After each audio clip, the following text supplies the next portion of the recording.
Kavi TV, regardez la lumière. Kavi TV, la télé du développement.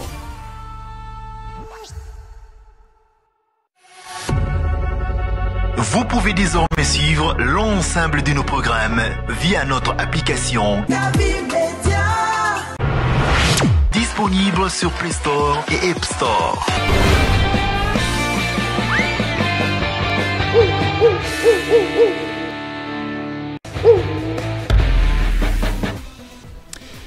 Bonsoir à tous, 16h passées de 4 minutes à Conakry, installez-vous confortablement, bonne arrivée sur nos antennes, hein. C'est comme ça se passe chaque jeudi dès qu'il est 16h, temps universel, vous êtes pile à l'heure, vous n'êtes pas trompé de fréquence ni de média, bien sûr, vous êtes dans le média de développement. Bienvenue dans cette plateforme sportive, ici dans ce studio avec mes chroniqueurs sportifs, on a un invité de parcours, mais avant tout d'abord, je vous énumère quand même nos sommaires cet après-midi sur les antennes de Kavi. Vous nous suivez encore via notre page Facebook, on s'intéresse à cette discipline sportive qu'on appelle petit poteau, hein, c'est du football, donc bientôt le démarrage du championnat. La Ligue guinéenne de football, le petit poteau s'apprête à démarrer le championnat de Ligue 1 et de Ligue 2. Nous avons comme invité le président de la fédération de le président de la fédération guinéenne de petit poteau. Il s'agit bien de Namoussa Kandé. Ensuite, dans la deuxième partie de cette émission, nous parlerons de Morlaye Silla qui file en Arabie Saoudite. Il va jouer son premier match. Déjà, il est connu avec son numéro 2. Ensuite, on va parler de Moïse Camara, l'international guinéen de Sidi local, qui part dans cette formation soudanaise qu'on appelle El Merek du Soudan. Et pour terminer, on va parler du championnat d'Afrique des Nations CHAN 2025, le Maroc et cette formation malgache qui se retrouve en finale. Bonne arrivée à tous sur les antennes de Kavi dans ce studio. Micro-présentation Amadou Major Diallo. Je ne suis pas seul cet après-midi. Les hommes en costume qui m'entourent. Je commence par Cheb Diakité. Bonsoir et bienvenue. Bonsoir Major et bonsoir à tous. Là, je sens qu'on est en forme ce matin. Hein. Ça n'a rien à voir à la voix dont j'ai l'habitude d'entendre le matin. Oui, bien sûr. Hein. Surtout quand on va parler d'une nouvelle discipline ou d'une discipline émergente comme le petit poteau. Il faut être en forme. Que tu as déjà pratiqué. Hein. Est-ce qu'il y a ce jeune en Guinée qui n'a pas pratiqué cette discipline, Boundès, petit poteau? Parce que c'est rare quand même. En Côte d'Ivoire, on appelle ça Chinchi. Hein, c'est ça. Alors, lui, c'est l'ambassadeur de quoi, hein. Il est PDG bientôt d'une télévision. Voilà. Je vous avais dit, hein, c'est l'ambassadeur. Il est en train de monter en puissance. Passy Bangora, bonsoir. Bonsoir, bonsoir Major, bonsoir à Soaib, bonsoir à notre invité. Merci encore une nouvelle fois. Je crois que ça fait longtemps, ça fait longtemps. Ouais, ça fait belle durée, toi et moi, voilà, on n'avait pas fait des émissions. Congé, mais voilà, nous on assurait le service minimum. Oui. Mais voilà, on s'est bien régalé, sauf que la pluie tombe à quelques millimètres d'eau qu'on ne peut vraiment pas imaginer. Mais ça n'empêche pas Passy Bangora d'être sur le terrain. Tout dernièrement, j'ai vu un footballeur vous a honoré, c'est le joueur qui avait participé au niveau de la Coupe d'Afrique des Nations, mini-football. Mini-football, je crois que c'est des jeunes qu'on a tous élevés et aujourd'hui ils sont en train de rendre service à la nation comme tout le monde. On est vraiment satisfait de lui. Il faut aussi profiter de le remercier parce qu'il est temps de remercier en tout cas les bienfaits.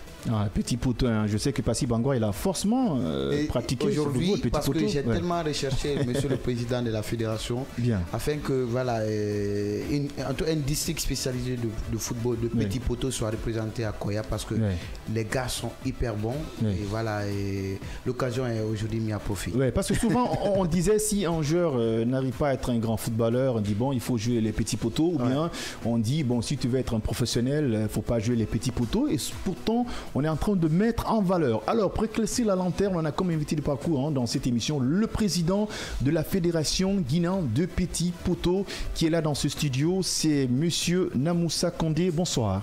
Bonsoir Major, bonsoir à tous. On est très content de vous avoir dans ce studio, surtout dans cette émission. Ça va être historique. En tout cas, on a été les premiers, je pense bien. Je ne dis pas si d'autres personnes ne vous ont pas aussi, je ne sais pas. Mais c'est un honneur pour vous de vous avoir dans cette émission. Disons que le plaisir est partagé. Bien.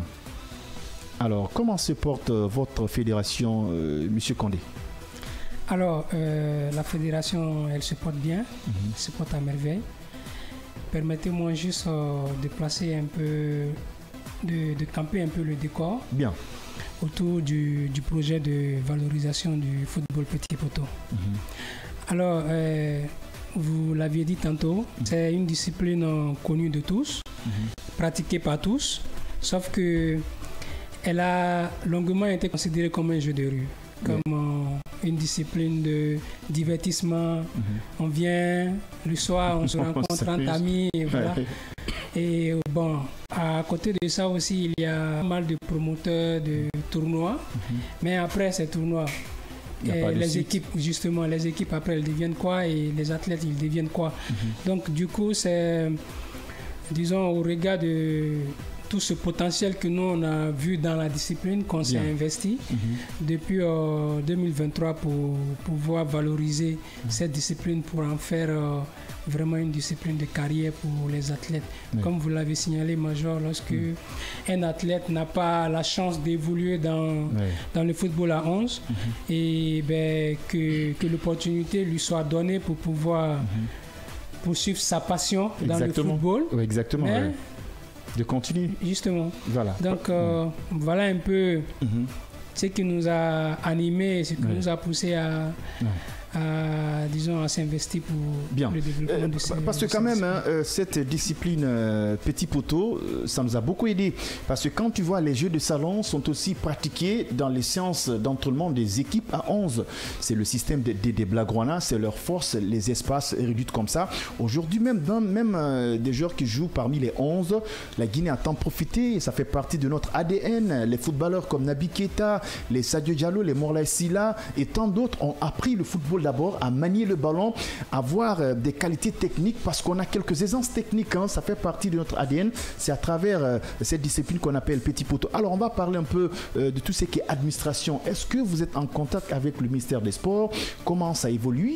Est-ce qu'ils savent réellement comment les choses progressent dans votre fédération?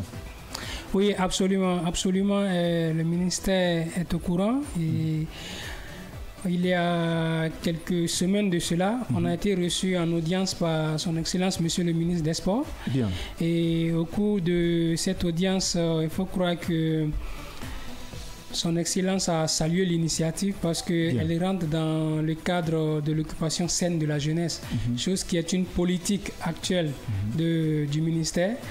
Donc, il nous a vraiment demandé de faire du développement de cette discipline sur l'ensemble du territoire national, une priorité. Donc, à côté de cela aussi, j'aimerais juste signaler que, comme vous l'aviez dit, Major, la plupart, ou disons les grands joueurs du Sili national du football à 11 sont venus de la rue. Exactement. Quand je prends l'exemple sur Naby Deko, quand je prends l'exemple sur la légende Titi, et ainsi de suite, et ainsi de suite. Donc, si on développe cette discipline, ça permettra également aussi à ces jeunes de se faire connaître et migrer vers le football à 11. Donc, c'est vraiment une initiative qui a pas mal d'avantages pour l'ensemble des athlètes. Exactement. Ça dynamise même le football guinéen. Donc voilà. Alors, tout dernièrement, on parlait de la Coupe d'Afrique qui va se dérouler en Côte d'Ivoire, qui a été ramenée pour le mois de décembre. Mais la dernière information au niveau de votre fédération, bientôt le démarrage du championnat de Bundes, parce qu'on appelle ça Bundes, mais administrativement on appelle Petit Poteau. Il y a un championnat qui s'apprête maintenant. Comment vous comptez organiser ce championnat? Quelles sont les procédures d'adhésion pour être un club éligible pour jouer là en première division, en deuxième division? Comment ça se passe? Alors, déjà, il faut savoir qu'il y a un travail de fond qui se fait à l'interne pour pouvoir mettre en place une ligue qui gérera les championnats de première division, deuxième division, mais toute autre compétition en lien avec les clubs. Donc, si le programme reste maintenu, ce week-end, il y a l'Assemblée générale constitutive de la Ligue guinéenne de football Petit Poteau. Alors, en ce qui concerne l'adhésion ou l'affiliation des clubs à la fédération, il y a, disons, un critère qu'il faut remplir. Et une fois que la Ligue sera mise en place, elle serait en plein pouvoir de communiquer sur le contenu de tout ce qu'il faut pour pouvoir prendre part aux compétitions organisées par la Ligue.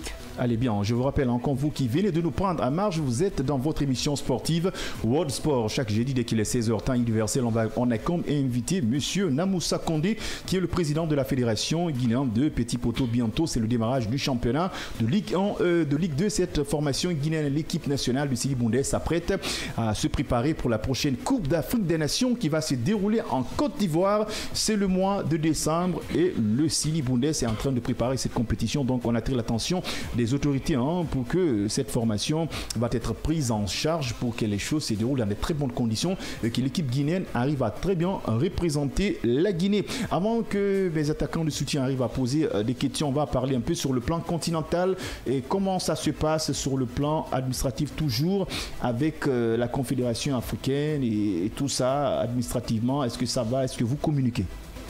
Oui, absolument. Déjà, il faut savoir que nous, lorsqu'on a démarré ce projet en 2023, et quelques mois plus tard, on a eu connaissance de l'existence d'une fédération formelle de Petit Poteau en Côte d'Ivoire. Parce que nous, à la base, on était allé sur le format association pour commencer disons sur ce format juridique d'association, puis avec l'évolution des choses, venir en fédération. Donc au cours maintenant de la mise en œuvre de nos activités, on s'est rendu compte qu'il y avait déjà une fédération et plus, il y a même une dynamique africaine autour du projet qui consiste à développer le Petit Poteau sur le continent africain. Donc aussitôt, on a pris contact et on a travaillé ensemble avec les autres pays pour pouvoir uniformiser la pratique du Petit Poteau dans les différents pays.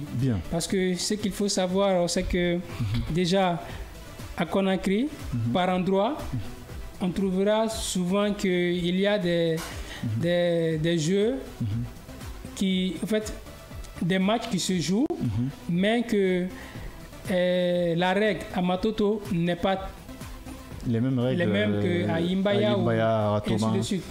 Tu peux voir même dans une commune ou dans un quartier, le guichetier il est autorisé à même se coucher dans le guichet.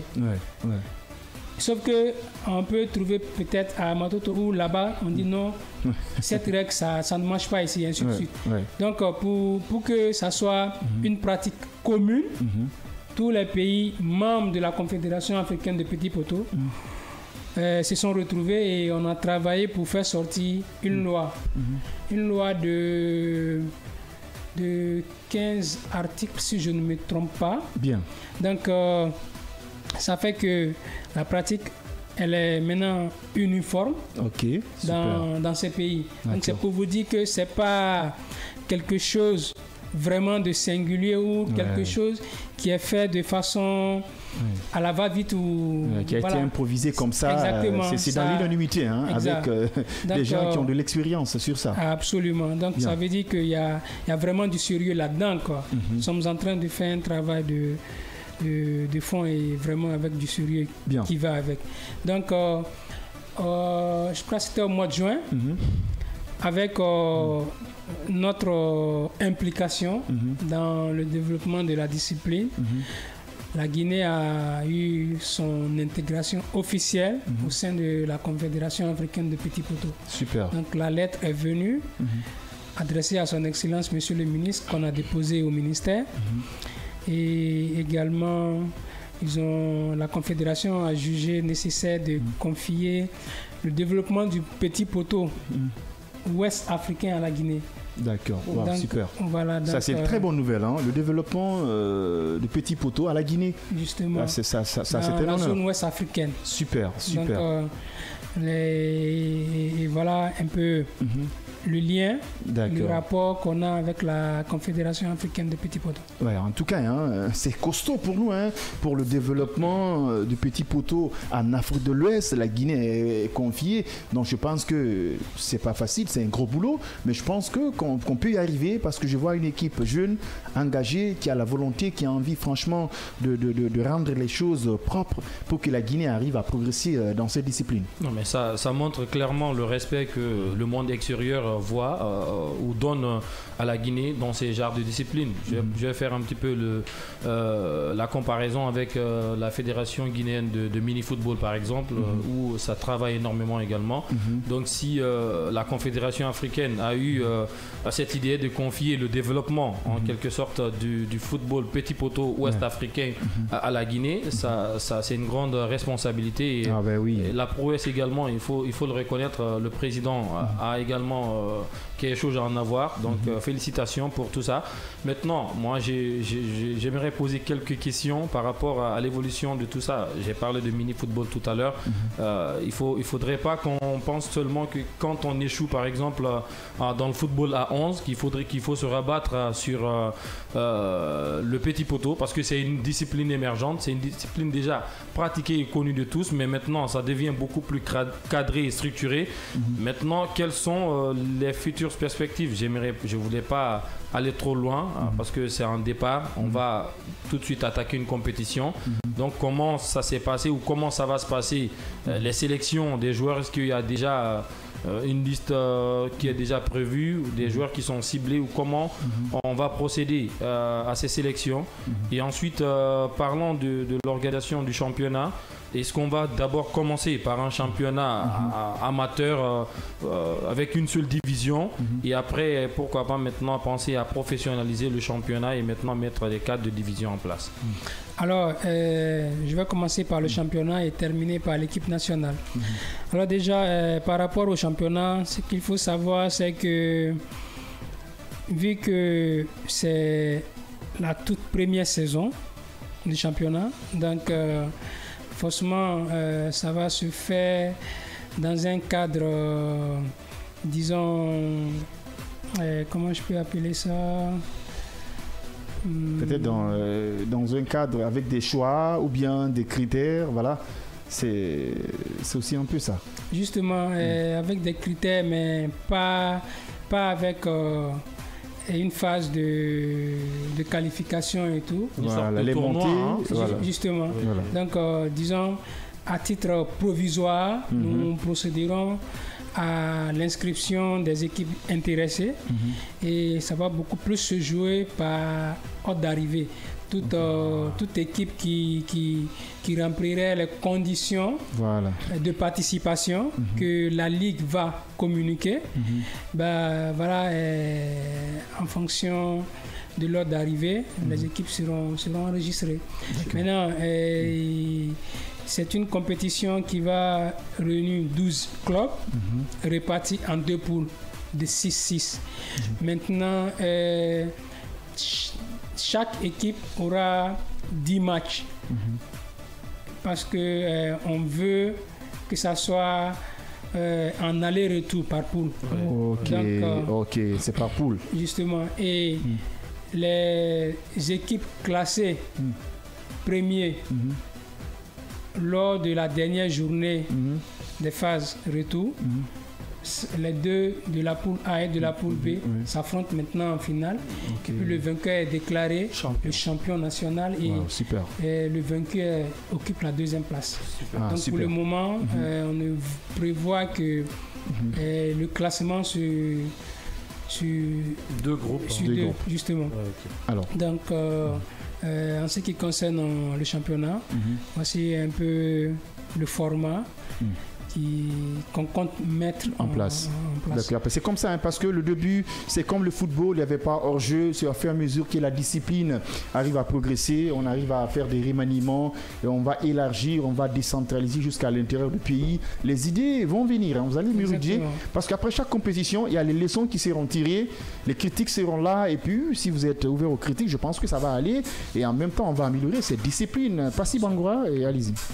Bah oui, je suis tellement content, très ravi de la professionnalisation de cette discipline parce que pour ne pas revenir encore sur tout ce que vous avez dit, moi j'ai comme l'impression que c'est une seconde chance pour les jeunes athlètes, pour tous qui d'air ont du talent dans cette discipline parce que si vous voyez les jeunes de Conakry à l'intérieur, vous vous rendez compte que non, c'est des talents qui peuvent vraiment apporter. Donc si toutefois, j'ai comme l'impression si toutefois on ne parvient vraiment pas à progresser, certes, je ne vais pas tellement enterrer le football à 11, comme vous l'avez dit, mais je sais qu'on va forcément progresser dans cette discipline parce que il y a des talents. Il y en a qui n'ont pas assez de souffle pour jouer le football de grand champ, il faut le dire, en grosso modo. Mais petit poteau, il y a des bons athlètes qui peuvent vraiment apporter. Merci pour le président de la fédération et tout son arsenal qui, pour le moment, ils sont en train de redynamiser les choses, orienter bel et bien les jalons parce que tout, c'est le départ. Et merci de faire d'abord exister la fédération et c'est déjà un premier pas franchi. Secondo, ils sont en train de mettre les articles, les lois qu'il faut. Parce exactement, que, c'est ce qui est encore primordial. C'est ce qui est primordial. Maintenant, moi, je parlerai de la représentativité parce que Petit Poteau ne se joue pas seulement qu'à Conakry. À l'intérieur du pays, il faut qu'il y ait des ligues qui sont représentées partout. Effectivement, parce que moi, je connais des zones où je fréquente, où on m'invite parfois pour commenter certaines compétitions. Mais il faut voir les jeunes joueurs qui, en tout cas, qui sont phénoménales, qui livrent en tout cas un match. En tout cas, à vos yeux, très sensationnel. Qu'est-ce que la fédération est en train d'envisager, comme l'a dit Sweb, vos perspectives après la mise en place de la fédération pour décentraliser les choses, pour que les ligues soient représentées à l'intérieur du pays. Parce que même au niveau de la sélection, j'ai vu des jeunes qui sont venus de Cancan, de partout. Voilà, ça j'ai beaucoup aimé. Alors, avant de répondre à M. Bangoura, permettez-moi juste de signaler que il a touché un point qui est très important, c'est que le Petit Poteau a aussi des athlètes dont leur talent ne se limite qu'au Petit Poteau. Exactement. Donc, c'est déjà d'athlètes que quand on les voit jouer dans des tournois informels de Petit Poteau, on se dit, mais c'est des grands joueurs, on les prend, on les met sur un terrain de football à 11, ils se pètent. Complètement. Ils ne se retrouvent plus. Donc, et après, c'est déjà de joueurs sans cette opportunité, comment ils deviennent. Donc voilà, il y a ça. Mais aussi, je disais que j'allais commencer par le championnat et après venir sur la sélection nationale. Alors, ce qu'il faut savoir, c'est que on a démarré la sélection au mois de mai. Et on est parti avec un groupe de près de 50 joueurs. Que le sélectionneur national qu'on a recruté par appel à candidature. Et voilà, il a épuré l'effectif. Jusqu'à date, nous sommes maintenant à 16. Maintenant, selon le règlement de la CAN, Petit Poteau, la Confédération exige 12 joueurs. Donc, et sur les 16 qu'il a, il est appelé aussi à libérer 4. Donc, dans les prochains mois à venir, on aura la liste définitive des 12 retenus. Maintenant, le choix de ces 50 joueurs, le choix s'est basé sur les tournois de Bundes qui sont organisés un peu partout à Conakry. Et voilà, et l'entraîneur déjà, c'est quelqu'un qui est dans le monde du football. Donc il s'y connaît. Il avait aussi des équipes de Bundes dans son quartier qu'il observait. Donc ça nous a permis justement d'avoir cet effectif de 50 au départ. Maintenant, par rapport à la mise en place des structures dans les préfectures, les régions et tout, ce qu'il faut savoir, c'est que en 2024, on a mis en place la Ligue régionale de Cancan. Et c'est ce qui nous a permis d'avoir 2 joueurs venus de Cancan prendre part à la détection. Maintenant, pour la saison 2025-2026, vu que chez nous, la saison sportive commence du 1er septembre de l'année en cours au 30 avril de l'année suivante. Donc, dès ce premier-là, nous serons maintenant en saison. Et on a prévu mettre en place les autres ligues. La ligue régionale de Labé, de Mamou, de Boké, de Kindia, de Zérekore et de Farana. Donc, au-delà de ça, il y a le développement de la discipline en formant ces équipes à l'intérieur, les équipes arbitrales. Donc il y a vraiment tout ce travail qui nous attend pour le compte de la saison 2025-2026. D'accord, il n'y a pas de problème. Il est 16h passé de 28 minutes sur la pendule numérique de Kavi Media. Bien sûr, vous êtes dans votre émission sportive World Sport chaque jeudi dès qu'il est 16h, temps universel. Aujourd'hui, on a comme invité de parcours le président de la Fédération guinéenne de petits poteaux dans ce studio. Il s'agit bien de monsieur Namoussa Kondéan qui nous a quand même planté le décor concernant cette fédération en Guinée. Pourquoi pas bientôt le démarrage du championnat de Ligue 1 et de Ligue 2 de petits poteaux et renforcer les capacités de formation pour nous expliquer quels sont les règlements du petit poteau pour que ça soit universel, et à vous rappeler que cette fédération est affiliée à la Confédération africaine de petits poteaux. Le Sili National Bundes s'apprête pour la Coupe d'Afrique des Nations petit poteau qui va se dérouler en Côte d'Ivoire. C'est prévu maintenant pour le mois de décembre. 16h passées de 29 militants. Si vous n'avez pas d'autres questions ici, monsieur Condé n'a pas quelque chose à rajouter. Il me reste que de vous dire merci. Alors, déjà, ce que je vais ajouter, c'est l'ancien appel. L'ancien appel à toute personne, à toute entité, et pouvant aider le développement de cette discipline, à jeter un regard à la fédération et à tout ce qu'elle fait. Et voilà, parce que après, ça s'inscrit dans la contribution de création d'emplois.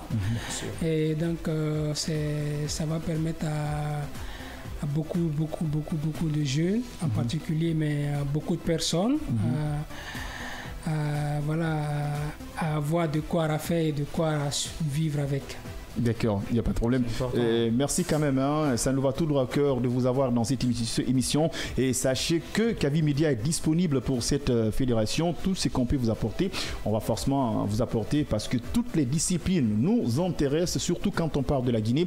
Et ça nous intéresse dans cette émission sportive. Mesdames et messieurs, il est déjà 16h passé de 30 minutes. Gardez votre position d'écoute si vous nous suivez partout dans le monde, hein, surtout en Côte d'Ivoire, là où cette discipline a beaucoup progressé. Je fais allusion à notre confrère Jocelyne Exaucé de Téléfontaine Vie qui est en train de nous suivre à l'instant T.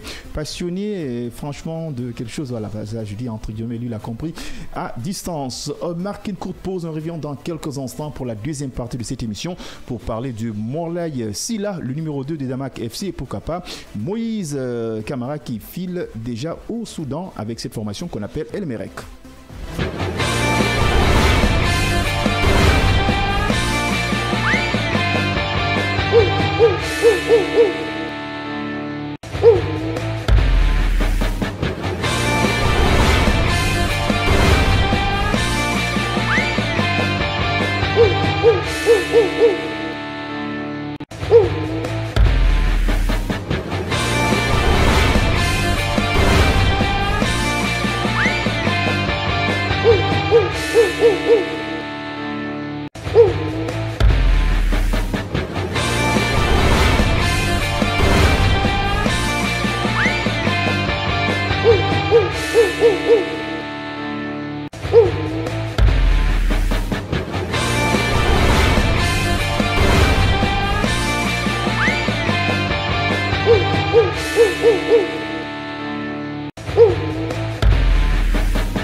Vous pouvez désormais suivre l'ensemble de nos programmes via notre application Kavi Media. Disponible sur Play Store et App Store. L'information est le meilleur carburant pour faire fonctionner les machines pour un développement durable. La photographie de l'actualité, c'est aussi sur siaminfo.com, notre plateforme dynamique.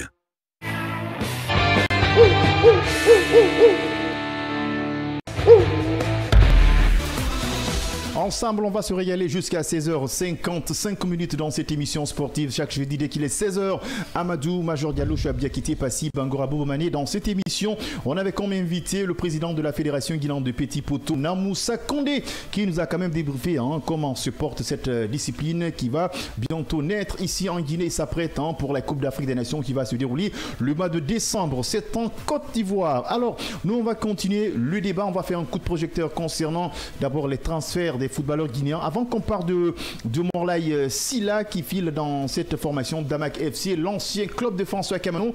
Et je vous confirme, Morlaye Silla va porter le numéro 2 dans cette formation qui va faire son premier match. Moïse Kamara qui file avec cette formation soudanaise qu'on appelle El Merek du Soudan. Entre autres, on va juste grignoter un peu concernant le transfert des footballeurs guinéens. Passi Bango, on est en train de suivre ces mercato, mais surtout les footballeurs guinéens qui nous intéressent beaucoup. C'est Girassi qui est resté au Borussia Dortmund. Parlez-nous un peu des transferts guinéens qui vous ont taraudé l'esprit. Il n'y en a pas, il n'y en a pas pour ne pas vraiment s'aventurer à les idées précoces ou même infondées. Moi je dis que les joueurs guinéens, je ne sais pas s'ils manquent d'ambition ou s'ils manquent, en tout cas de professionnalisme, d'entourage, de management, de visibilité, voilà, tout donc, ça. Bref, moi au fait, lors de ce mercato, j'aurais dû voir nos joueurs qui, d'ailleurs, aux côtés de l'Europe, qui ont vraiment joué et propulsé, progressé au sein des autres formations, des autres clubs aussi consistants, des autres clubs aussi qui sont aussi hypés que par rapport là où ils sont. Mais on n'a pas senti cela, sauf que ils nous ont trouvé seulement des petites portes de sortie, parce que parler de Amadou Gawara, parler de Siagasila aussitôt, et voilà Morlaye qui, même on ne peut pas parler maintenant du mercato européen parce que là c'est complètement out. Mais au moins Amadou Diawara, lui il est en Europe, même si voilà, il méritait mieux quand même. Ils ont quand même trouvé une petite porte de sortie pour ne pas rester dans leur club respectif où ils sont sans ou pourtant ils n'ont pas le choix, c'est ça. Donc ils n'ont pas le choix, c'est de trouver une destination quelconque. Maintenant c'était fini carrément parce que Morlaye figurait dans un championnat qui était sur la circonscription européenne. Maintenant c'est fini et le mercato est complètement out. Il fallait quitter non seulement sur le continent européen et trouver une autre porte de sortie. Ça lui a permis de regagner cette formation arabisien. Maintenant pour une seconde chance, parce que à 27 ans, c'est trop marrant de voir un Morlaye Silla qui nous a émerveillés, un Morlaye Silla qui nous donne le sourire et qui a mis tout le monde d'accord ce qu'il fait dans les qualifications au Chan où il a laissé derrière son empreinte. Et on a vu nos confrères de Canal+ qui ont crié à la hola de ce jeune Guinéen et qui a vraiment élevé le nom de la nation encore au plus haut niveau à travers nos talents.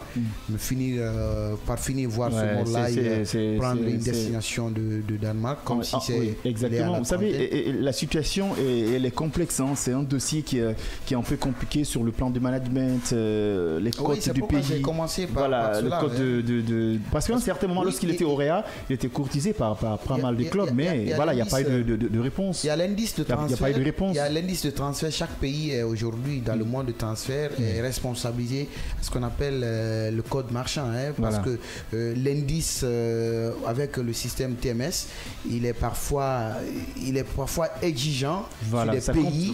Ce que le Sénégal reçoit en termes dans le système TMS est différent de ce que la Guinée reçoit. Là, je suis d'accord. C'est un cas quand même qui est vague. Il ne faut pas seulement qu'on accuse les joueurs. Il y a plus de choses qui entrent en vigueur. Le championnat n'est pas professionnel. Il n'y a pas trop de cotes. Et puis voilà, il n'y a pas de manager, il n'y a pas de visibilité. C'est vraiment complexe. Enfin, j'ai pas envie de m'accentuer sur le championnat guinéen parce que si je fais le comparatif, le championnat sénégalais ne dépasse pas le championnat guinéen, mais ils ont des partenariats, ils ont des relations. Ils le dépassent en matière de vision et de projet. C'est ce que je dis. Mais pas de talent. Voilà ce que je veux dire. Mais quiconque te dépasse en matière de vision et de projet, voilà, il dépasse. Pour aller plus loin, je trouve que on est trop minimaliste. Enfin, je vais parler de la Guinée, des joueurs, des managers et un peu de tout. On est trop minimaliste. Moi, je vais me poser deux questions. Les deux questions concernent la compétence. Est-ce que les joueurs sont assez compétents pour avoir une grosse carrière? Je ne pense pas. Est-ce que les managers, les agents des joueurs sont également assez compétents? Je ne pense pas. Parce qu'un joueur Est-ce que c'est aussi les clubs ont des visions? Parce que là, souvent, à un certain moment, on disait que le Auréa conservait trop les joueurs. Il y avait des clubs qui étaient là après le CHAN qui courtisaient Morlaye. Non, mais d'ailleurs, avant même de venir en Guinée, avant de m'accentuer sur le championnat guinéen, je vais parler un petit peu des joueurs qui sont entre autres en Europe, par exemple, les joueurs à l'échelle internationale.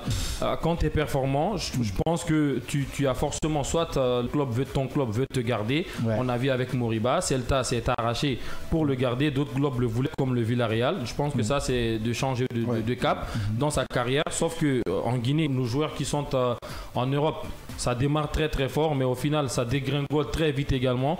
On demande ce qu'il fait. Est-ce que c'est une question de niveau ou bien c'est un petit peu l'incompétence des managers? Parce que quand je vois par exemple ce mercato, il y a plusieurs où les attaquants ont affolé ce mercato, on a Gyökeres qui a acheté, recruté très cher par Arsenal, Isaac qui va aller rapidement, Ekitike avec des prix d'or. On a même un attaquant du côté de Wolverhampton, c'est Jørgen Strand Larsen, un attaquant danois si je ne m'abuse, qui est courtisé par Newcastle ces derniers temps. On parle de 70 millions. Et tu as Serhou Guirassy qui est meilleur buteur de la Ligue des Champions.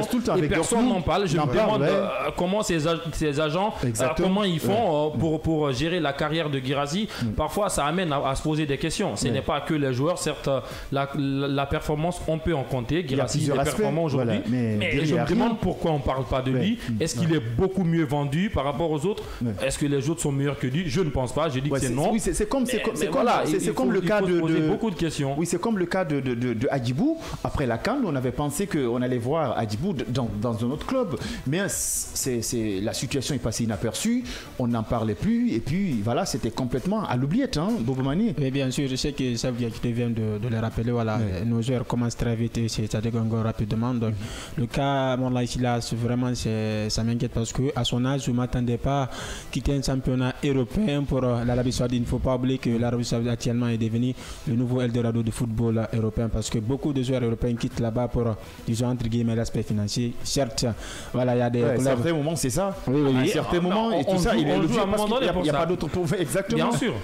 Bien sûr, voilà. Donc, s'il n'y a pas de trophée, quand même, on gagne de l'argent. Souvent, on aime le dire. Donc, Morlaye Sylla, ce n'est pas seulement le cas de Morlaye Sylla. On a vu même Morgan Guilavo qui, peut-être, a des envies de départ du côté de Lens, pourquoi pas. Il y a eu des avances du côté d'Allemagne, pourquoi pas, de Serie A, mais je vois très mal Morgan Guilavogui à rester en championnat de France parce qu'avec Lens cette saison, il ne discute pas aucune compétition européenne et on sait tous que Lens ne va pas jouer le titre en France. Donc, c'est une situation compliquée. Voilà. C'est une situation qui est à revoir parce que voilà, Morlaye Sylla, moi j'aurais préféré qu'il joue, même si c'est du côté de Southampton, mais vous avez déjà rappelé, il y a ce manque de communication derrière, un manque d'accompagnement de certains. Et puis à un certain moment, moi j'avais pris langue avec lui. Lorsqu'il était au Réa, il était courtisé par pas mal de clubs où il pouvait partir quand même exceller. Mais après, le club, selon lui, il a trop retenu. Et bien, il dit écoute, il faut coûte que coûte maintenant que je bouge. Est-ce que par ailleurs, ces clubs n'ont pas aussi retardé pas mal de joueurs ici? Non, mais je pense que le fait de retenir par exemple des joueurs, ça se passe un peu partout. Isaac aujourd'hui est en train de vivre la même situation. Beaucoup d'autres joueurs l'ont vécu avant, même Rabiot à l'international avec le Paris Saint-Germain. À un moment donné, quand tu es le meilleur joueur de ton club et que le club aspire à compter sur toi dans l'avenir, à un moment donné ils vont vouloir te garder. Maintenant c'est à toi de savoir négocier, parce qu'à un moment donné il faut savoir aussi négocier sur la table, montrer le projet, tes ambitions pour le futur, ce que tu veux pour ta carrière, et après ça dépendra également des offres qui vont venir. Le club va surfer sur ça pour décider. Mais je pense que moi j'ai envie de m'accentuer sur le management autour de ces joueurs.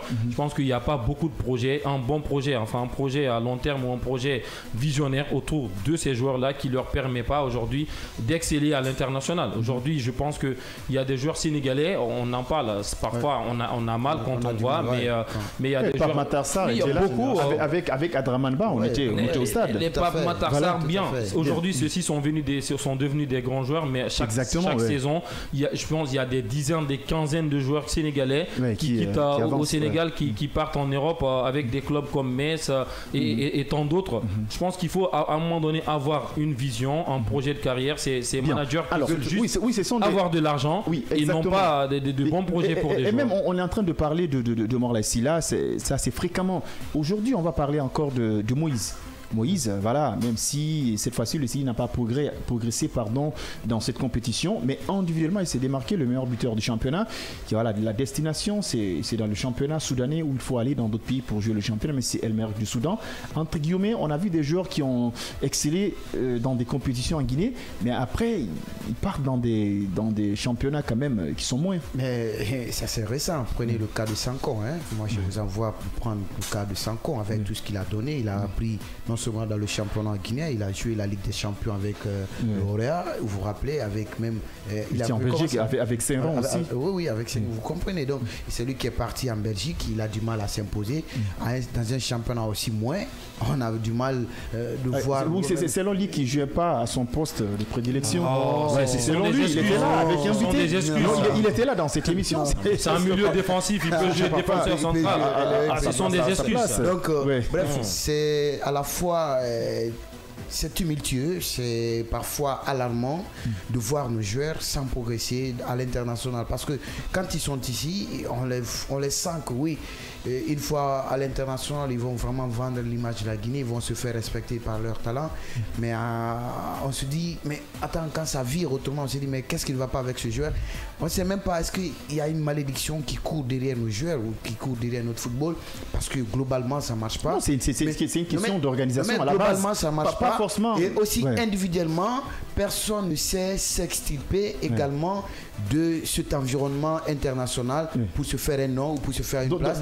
Seulement, c'est Guirassy à un moment, Nabi Deko. Pourtant, nous avons connu des talents, nous avons connu des joueurs qui ont joué des grandes compétitions européennes dans les différents championnats, mais par fin, vous trouvez que leur carrière est en fin de chute. Alors, il n'y a pas de souci. En 16h, passé de 44 minutes dans ce studio, on parle de Morlaye Sylla et le joueur de Sili local, Moïse Camara Morlaye Sylla, déjà qui a pris le numéro 2 dans cette formation de Damak FC. Alors, on a parlé de ces joueurs, maintenant parlons de leur performance. Est-ce qu'aujourd'hui, vous pensez que Morlaye Sylla va s'imposer dans cette formation de Damak et quand même s'afficher, faire une prise de conscience, se mettre au travail pour que quand même il arrive à afficher un bon niveau dans ce championnat en Arabie Saoudite, parce qu'aujourd'hui il y a des joueurs de qualité dans ce championnat. Je le souhaite clairement. Je pense qu'il pourrait.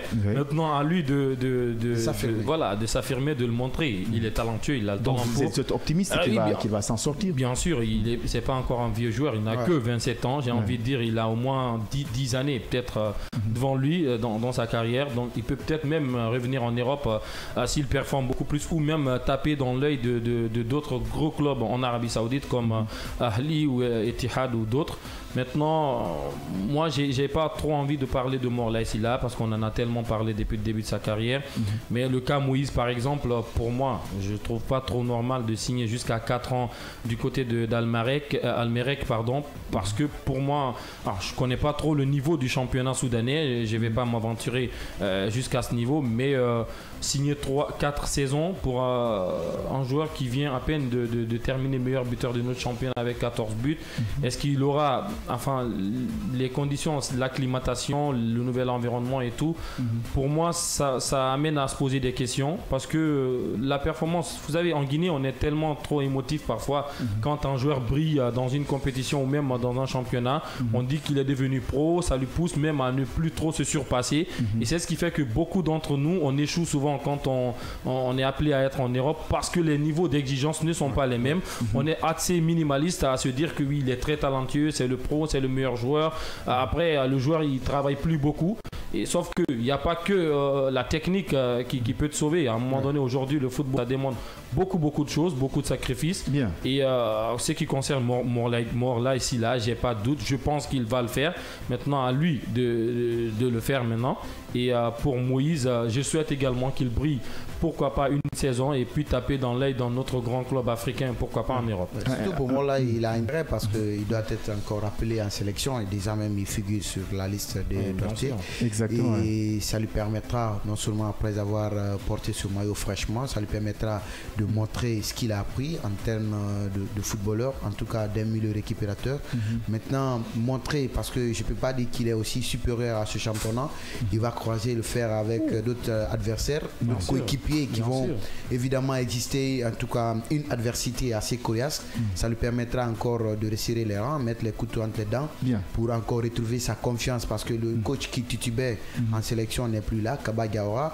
S'il veut vraiment jouer pour la Guinée, à lui maintenant de se mettre en confiance à l'international en Arabie Saoudite et revenir en équipe nationale, monnaie ce qu'on attend de lui. On est unanime là-dessus, on est quand même optimiste pour que Morlaï Sylla arrive à briller. Mais bien sûr, Morlaï Sylla, voilà, il a le talent, donc il a le courage, la détermination. Ce qui reste maintenant, c'est un peu ce côté extra-sportif. Je pense que s'il arrive à un peu gérer cet aspect, voilà, c'est un joueur. Oui, il a ce côté extra-sportif, voilà. Donc, je ne dis pas, il ne va pas. Voilà. Non, mais c'est bien d'ailleurs pour d'aller en Arabie Saoudite. Voilà, donc en Arabie Saoudite là-bas, voilà, il y a le talent. C'est un championnat qui est en train de se développer petit à petit. Concernant le cas Moïse, moi quand même, je suis un peu surpris de voir signer dans un club soudanais, même s'il est resté dans le, disons, dans le championnat, dans une zone africaine, même voir le Soudan, c'est un championnat, disons, le moins est un peu, pour moi, relevé, parce que s'il signe du côté de, même si c'est en Afrique du Sud, bien du côté de Maghreb, il y aura beaucoup de visibilité, mais en Soudan, je ne pense pas. Mais c'est un nouveau challenge, c'est un nouveau défi pour lui. On attend de voir qu'est-ce que ça va donner. C'est un jeune joueur aussi. Moi, je ne suis pas tellement ce championnat, parce que la CAF aujourd'hui est en train de mettre des gros moins. Exactement. Et surtout que l'équipe nationale soudannaise, et surtout le club El Merreikh émerge bien. C'est fait une place. Je crois, vous avez vu le match qu'ils ont pu livrer face à quelle formation? Même face au Sénégal. Voilà, donc face à cette formation, la CAF est en train de mettre des moins évidemment au sein de ces pays-là, parce qu'ils trouvent que certes le football ouest-africain, c'est seulement que le Sénégal ou la Côte d'Ivoire qui donne, mais en Afrique de l'Est, il y a la Tanzanie, il y a le Maroc, un peu en Afrique du Nord, voilà, qui propulse bien. Et le football, le développement, c'est la construction, c'est la constance. Si nous, de l'Afrique de l'Est, côté Afrique de l'Est, on ne parvient vraiment pas à progresser, aujourd'hui, Eldorado sur le continent africain, c'est l'Afrique de l'Est. Moi, je ne condamne pas du tout le championnat soudanais. Certes, je ne connais pas totalement le véritable niveau. Tout ce que je dis, c'est que je pense que le contrat de 4 saisons est un petit peu trop. Mais voilà, c'est à lui maintenant de s'affirmer beaucoup plus, d'être tout de suite performant. Pourquoi pas taper rapidement dans l'œil d'autres grands clubs comme certains joueurs du côté de la Tanzanie ou même de l'Afrique du Sud. Bien, 16h50 sur nos antennes. Chaque jeudi, dès qu'il est 16h, on arrive quand même à feuilleter des sommaires sportifs qui vont forcément vous intéresser, vous tarauder l'esprit, vont faire voyager à travers cette émission sportive et vous informer des actualités sportives qui pointent à l'horizon. Mais voilà, on était en train de parler concernant Morlaï Sylla qui vient d'atterrir dans cette formation de Damak FC, là où était l'ancien international guinéen. Attention, qu'est-ce que je dis? Ancien? Il n'est pas ancien. Pour l'instant, il est parce qu'il n'est pas appelé. Alors, je dis, international guinéen, il n'a pas confié les crampons. Il s'agit bien de François Kamano. Attention. Alors, François Kamano, il était dans ces formations de Damak.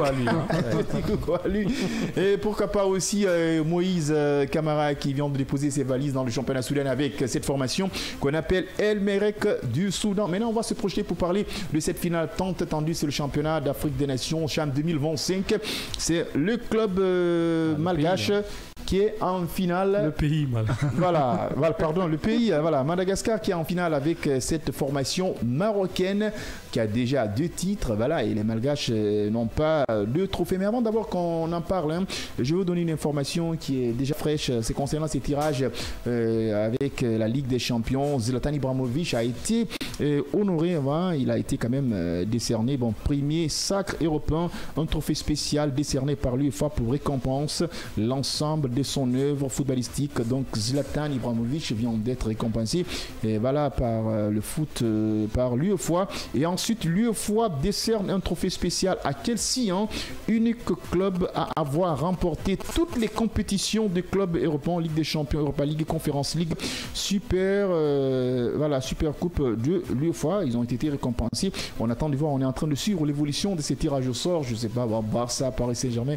En tout cas, des affiches qu'on est en train de voir en direct. Qu'est-ce qui se passe au niveau de ces tirages? On va se projeter pour la finale. On a vu cette formation malgache qui nous avait émerveillé lors de ces demi-finales avec un but en or, je peux le dire ainsi. Et le Sénégal a été freiné à un niveau de cette compétition par cette formation marocaine. Une très belle affiche pour cette finale. Le petit poussé, Madagascar, les Barrières qui sont venus enfin crescendo dans la compétition. Ils sont parvenus à se hisser jusqu'en finale de ce CHAN. Il faut dire quand même la dernière participation, ils avaient été également demi-finalistes. C'est deux participations, 2 demi-finales, finalement une finale. Donc le plafond de verre brisé pour Madagascar. Pour moi, une grosse récompense, une nation très disciplinée, émergente, qui travaille beaucoup également à l'interne. Et ce n'est qu'une récompense de tout le travail qui a été effectué par cette formation. Maintenant, le Maroc, on va dire, ce sont des habitués. Ils sont à autant de participation déjà, 3e finale. Et il faut rappeler quand même que c'est l'une des 2 nations qui ont réussi à remporter 2 fois cette compétition avec la RDC. Donc, ils ont l'opportunité de remporter une 3e fois et être la nation la plus titrée dans la compétition. Allez, la plus titrée dans cette compétition. Forcément, ils vont nous régaler. Une équipe malgache, techniquement, tactiquement, en matière psychologique et mentale, elle est présente parce que le niveau de jeu qu'elle nous a affiché, tout le monde était impressionné, mais ces derniers temps, cette formation malgache, elle est constante. Le Maroc, on n'est pas surpris. C'est la nation qui est en train de rafler tout en Afrique. Oui, surtout les malgaches, on se rappelle des précédentes éditions, comme l'a dit tout à l'heure. La qualité de jeu qu'ils ont pu poser et puis l'ambition qu'ils se sont fixés pour l'édition 2025. Et aujourd'hui, ça paye. Ils sont en finale, mais aussi avec l'une des gros écuries également de cette compétition qui est véritablement le Maroc.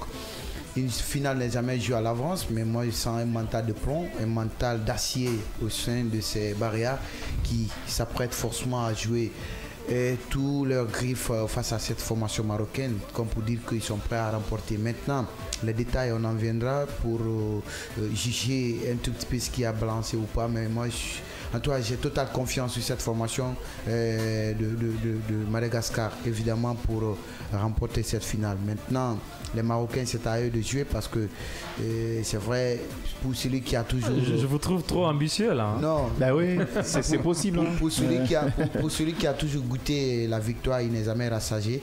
Et celui qui n'en a pas goûté pour une première fois, il a toujours faim. Ouais. Donc, ça va être l'équation brûlante également entre ces 2 formations.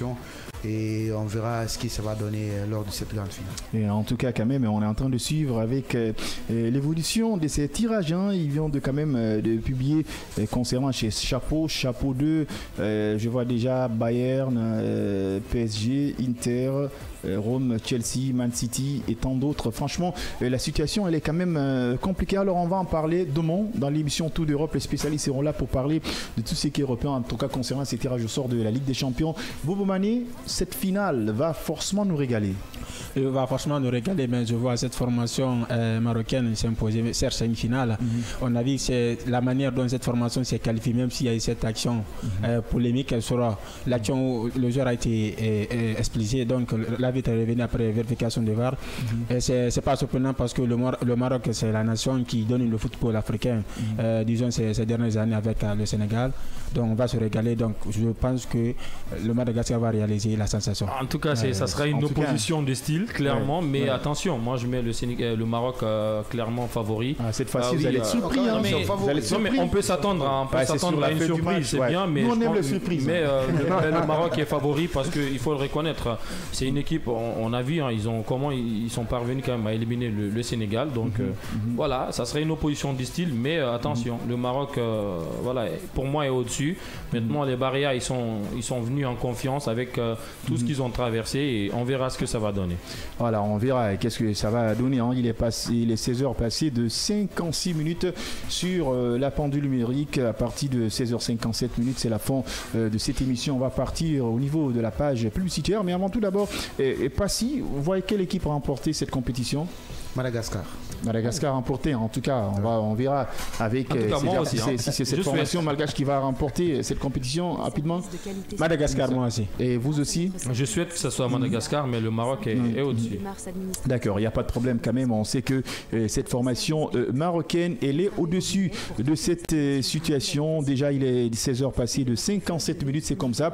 Et ça se passe chaque jour, chaque jeudi, pardon, dès qu'il est 16h, temps universel. C'est l'émission World Sport Micro-présentation. Amadou Major Diallo Diakité, merci. Merci. Et Bobo Mani, merci. Et merci. Alors, quant à moi, on se retrouve lundi dès qu'il est 8h. Au revoir et bon studio du programme sur les antennes de Kavi. J'étais déjà coupé.